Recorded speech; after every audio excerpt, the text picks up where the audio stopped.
क्या आपको पता है कि भगवान शंकर को अर्धनारीश्वर क्यों कहा जाता है? आखिर ऐसा क्या हुआ था कि भगवान शिव को आधा पुरुष और आधा स्त्री बनना पड़ा?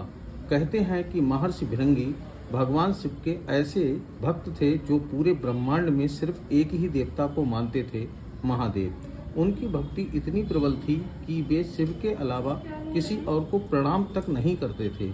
यहाँ तक कि जब भी भगवान शिव और माता पार्वती साथ विराजमान होते, तब भी भृंगी सिर्फ शिव जी की ही परिक्रमा करते और माता पार्वती को अनदेखा कर देते। शुरुआत में माता पार्वती मुस्कुराती रहीं, लेकिन धीरे धीरे उन्हें एहसास हुआ कि भृंगी सिर्फ उन्हें नहीं बल्कि शक्ति के महत्व को भी नकार रहे हैं। तब माता पार्वती ने महादेव से कहा, प्रभु, संसार को यह समझना आवश्यक है कि शिव और शक्ति अलग नहीं है। महादेव मुस्कुराए और अगले ही क्षण कुछ ऐसा हुआ जिसने स्वयं भृंगी को भी स्तब्ध कर दिया। भगवान शिव और माता पार्वती का शरीर एक हो गया। आधा भाग शिव और आधा भाग शक्ति, एक तरफ बैरागी, दूसरी तरफ सृजन, एक तरफ तप, दूसरी तरफ करुणा, एक तरफ चेतना, दूसरी तरफ ऊर्जा। और इसी दिव्य रूप को कहा गया अर्धनारीश्वर। लेकिन भृंगी अभी भी अपनी जिद छोड़ने को तैयार नहीं थे। कहते हैं उन्होंने एक घोड़े का रूप धारण किया और शिव तथा शक्ति के संयुक्त शरीर के बीच से निकलकर सिर्फ शिव की ही परिक्रमा करने का प्रयास किया।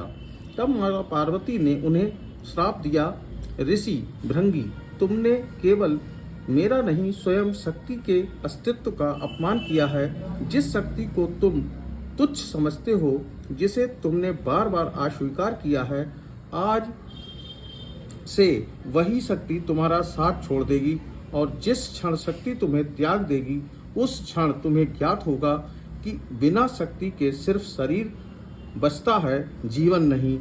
स्मरण करो, भृंगी शिव और शक्ति को अलग देखने वाला स्वयं अपने अस्तित्व को खंडित कर देता है और अगले ही क्षण भृंगी के शरीर से रक्त, मांस और ऊर्जा समाप्त हो गई।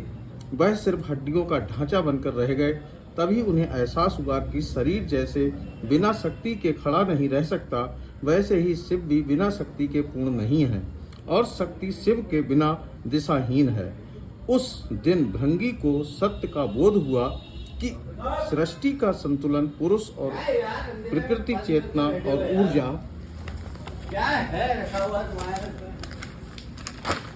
ऊर्जा शिव और शक्ति दोनों के एक होने से ही संभव है। और शायद इसी कारण महादेव का सबसे रहस्यमय रूप अर्धनारीश्वर कहलाता है। अगर आप